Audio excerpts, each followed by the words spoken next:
एक छोटे से शहर के बाहरी इलाके में सड़क का एक हिस्सा है। एक ऐसी जगह जहां सूर्यास्त के बाद बहुत कम लोग यात्रा करने की हिम्मत करते हैं। इस सड़क को हाईवे ऑफ शैडोज के नाम से जाना जाता था। स्थानीय लोग इस हाईवे पर अजीबोगरीब नज़ारे और खौफनाक घटनाओं के बारे में फुसफुसाते थे, जो सभी हाईवे की चुड़ैल की किंवदंती के इर्द गिर्द घूमते थे।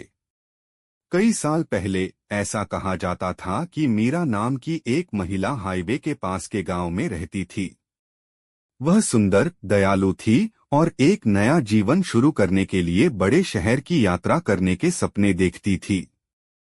एक रात वह उम्मीद और उत्साह से भरी हुई शहर जाने वाली बस में सवार हुई, लेकिन किस्मत को कुछ और ही मंजूर था।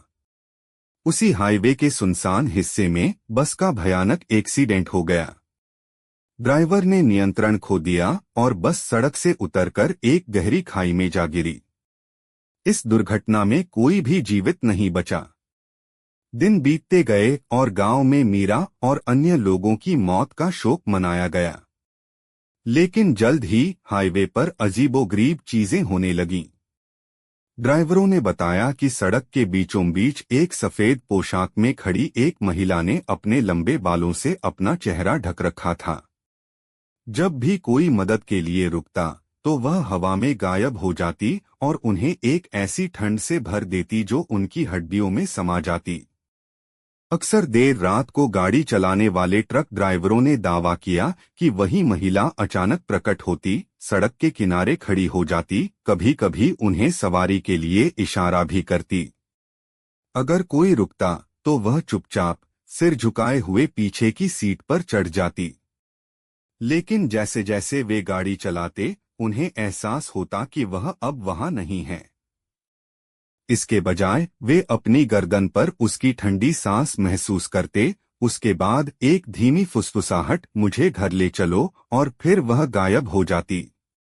एक रात रवि नाम के एक बहादुर युवक ने किंवदंती का सामना करने का फैसला किया। वह भूतों में विश्वास नहीं करता था और गांव वालों को यह साबित करना चाहता था कि कहानियां अंधविश्वास के अलावा कुछ नहीं हैं। एक टॉर्च और अपनी मोटरसाइकिल लेकर वह देर शाम हाईवे पर निकल पड़ा। जैसे ही वह खाली सड़क पर तेजी से आगे बढ़ा, हवा उसके कानों में सीटी बजा रही थी और हाईवे के किनारे लगे पेड़ रात की हवा में अजीब तरह से हिल रहे थे। मीलों तक सब कुछ सामान्य लग रहा था, लेकिन फिर उसने उसे देखा। सफेद कपड़े पहने एक महिला सड़क के बीच में अकेली खड़ी थी। उसके लंबे काले बाल हवा में उड़ रहे थे।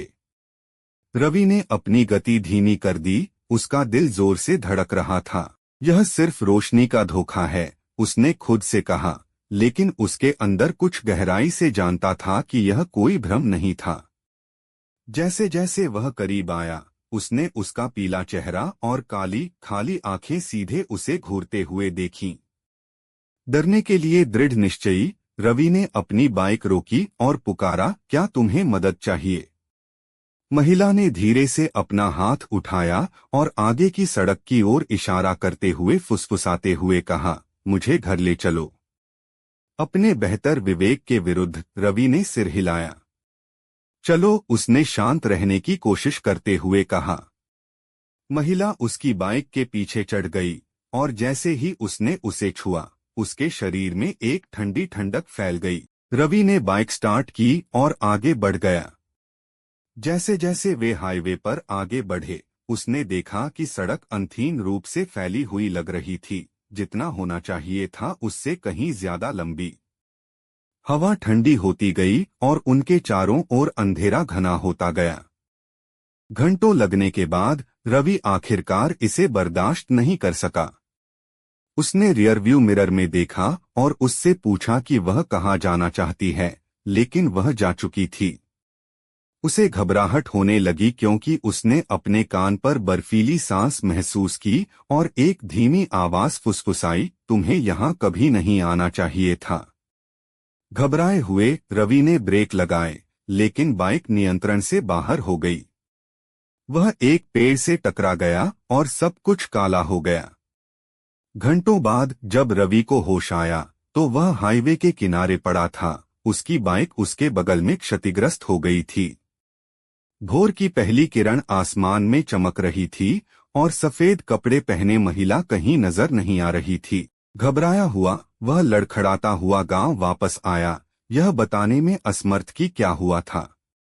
उस दिन के बाद से रवि ने कभी इस घटना के बारे में बात नहीं की, लेकिन उसका एक बार का साहसी और निडर व्यवहार बदल गया था। उसने सभी को रात में हाईवे से दूर रहने की चेतावनी दी। अब उसे हाईवे की चुड़ैल की किंवदंती पर संदेह नहीं रहा और इस तरह किंवदंती जीवित रही। आज भी अंधेरे के बाद उस सुनसान सड़क पर जाने वाले यात्री कभी कभी सफेद कपड़े पहने एक महिला को देखते हैं जो हमेशा किसी के घर जाने का इंतजार करती है। लेकिन जो लोग उसके लिए रुकते हैं वे कभी भी अपने गंतव्य तक नहीं पहुंच पाते हैं।